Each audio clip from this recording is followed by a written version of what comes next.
Hello, and welcome. I am Exit Light, and this is my channel.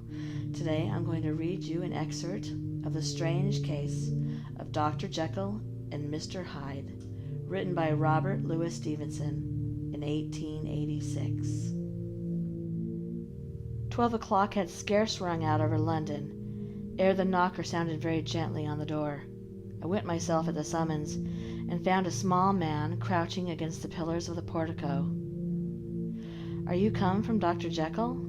I asked. He told me yes, by a constrained gesture, and when I had bidden him enter, he did not obey me without a searching backward glance into the darkness of the square.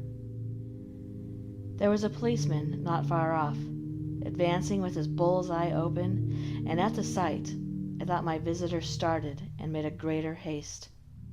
These particulars struck me, I confess, disagreeably, and as I followed him into the bright light of the consulting room, I kept my hand ready on my weapon. Here, at last, I had a chance of clearly seeing him. I had never set eyes on him before, so much was certain. He was small, as I have said. I was struck, besides, with the shocking expression of his face, with his remarkable combination of great muscular activity and great apparent debility of constitution, and, last but not least, with the odd, subjective disturbance caused by his neighborhood. This bore some resemblance to incipient rigor, and was accompanied by a marked sinking of the pulse. At the time, I set it down to some idiosyncratic personal distaste, and merely wondered at the acuteness of the symptoms. But I have since had reason to believe the cause to lie much deeper in the nature of the man, and to turn on some nobler hinge than the principle of hatred. This person, who had thus, from the first moment of his entrance, struck me in what I can only describe as a disgustful curiosity, was dressed in a fashion that would have made an ordinary person laughable. His clothes, that is to say, although they were of rich and sober fabric, were enormously too large for him in every measure, the trousers hanging on his legs and rolled up to keep them from the ground, the waist of the coat below his haunches, and the collar sprawling wide upon his shoulders. Strange to relate, this ludicrous accoutrement was far from moving me to laughter. Rather, as there was something abnormal and misbegotten in the very essence of the creature that now faced me, something seizing, surprising, and revolting, this fresh disparity seemed but to fit in with and to reinforce it, so that my interest in the man's nature and character, there was added curiosity as to his origin, his life, his fortune, and status in the world.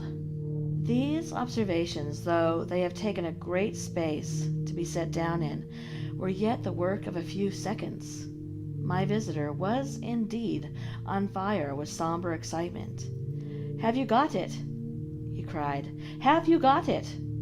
And so lively was his impatience that he even laid his hand upon my arm and sought to shake me.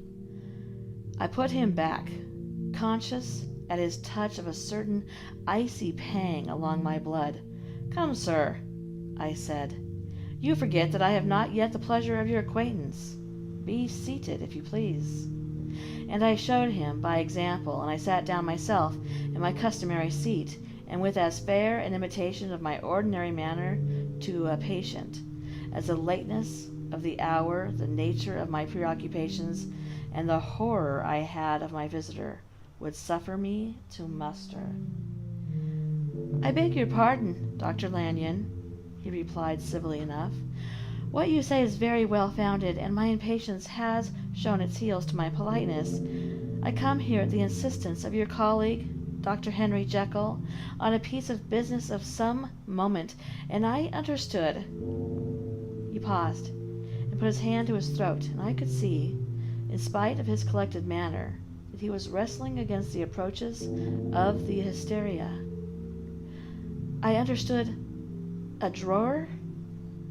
But here I took pity on my visitor's suspense, and some perhaps on my own growing curiosity.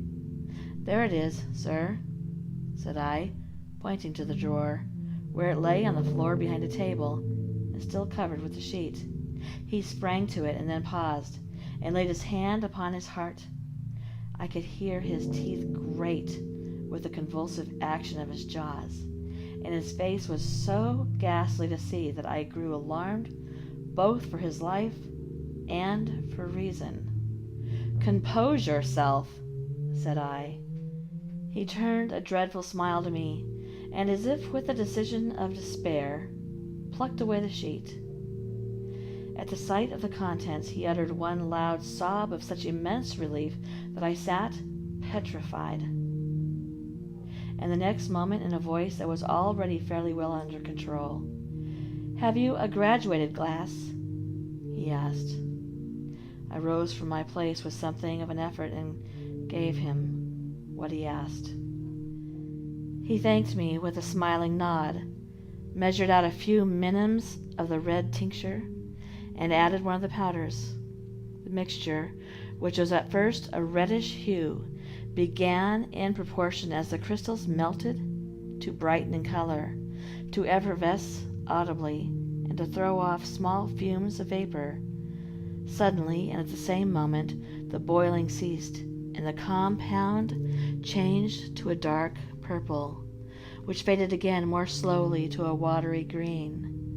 My visitor, who had watched these metamorphoses with a keen eye, smiled, set down the glass upon the table, and then turned and looked upon me with an air of scrutiny. "And now," said he, "to settle what remains, will you be wise? Will you be guided? Will you suffer me to take this glass in my hand and go forth from your house without further parley? Or has the greed of curiosity too much command of you? Think before you answer, for it shall be done as you decide. As you decide, you shall be left as you were before, and neither richer nor wiser, unless a sense of service rendered to a man in mortal distress may be counted as a kind of riches of the soul.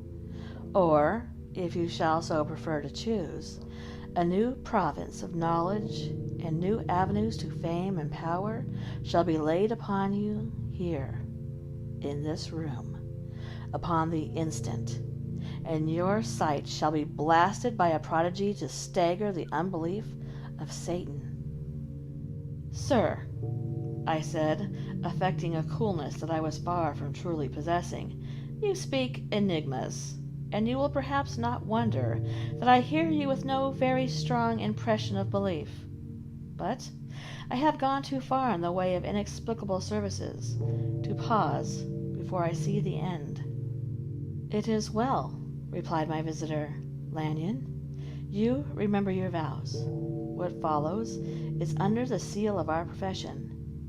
And now, you who have so long been bound to the most narrow and material views, you who have denied the virtue of transcendental medicine, you have derided your superiors. Behold." He put the glass to his lips and drank at one gulp. A cry followed. He reeled, staggered, clutched at the table and held on, staring with injected eyes, gasping with open mouth, and as I looked there came, I thought, a change. He seemed to swell, his face became suddenly black, and the features seemed to melt and alter, and the next moment I had sprung to my feet and leapt back against the wall, my arm raised to shield me from the prodigy, my mind submerged in terror. "Oh, God!" I screamed, and "Oh, God!" again and again, for there before my eyes, pale and shaken, and half fainting, and groping before him with his hands, like a man restored from death, there stood Henry Jekyll. What he told me in the next hour I cannot bring my mind to set on paper. I saw what I saw, I heard what I heard, and my soul sickened at it. And yet now, when that sight has faded from my eyes, I ask myself if I believe it, and I cannot answer. My life is shaken to its roots. Sleep has left me. The deadliest terror sits by me at all hours. I feel that my days are numbered, and that I must die. And yet I shall die incredulous. I hope you enjoyed this reading, and I hope it inspires you to go pick up the book and read it for yourself. Thank you for coming to my channel. If you like my channel and you are not yet subscribed, please subscribe. If you like this video, please give it a thumbs up. And if you'd like to be notified of content when it goes live, go ahead and click that bell. If you feel like supporting this channel, if you could kindly support me through Patreon or my Teespring store, I would greatly appreciate it. The links will be below. Thank you.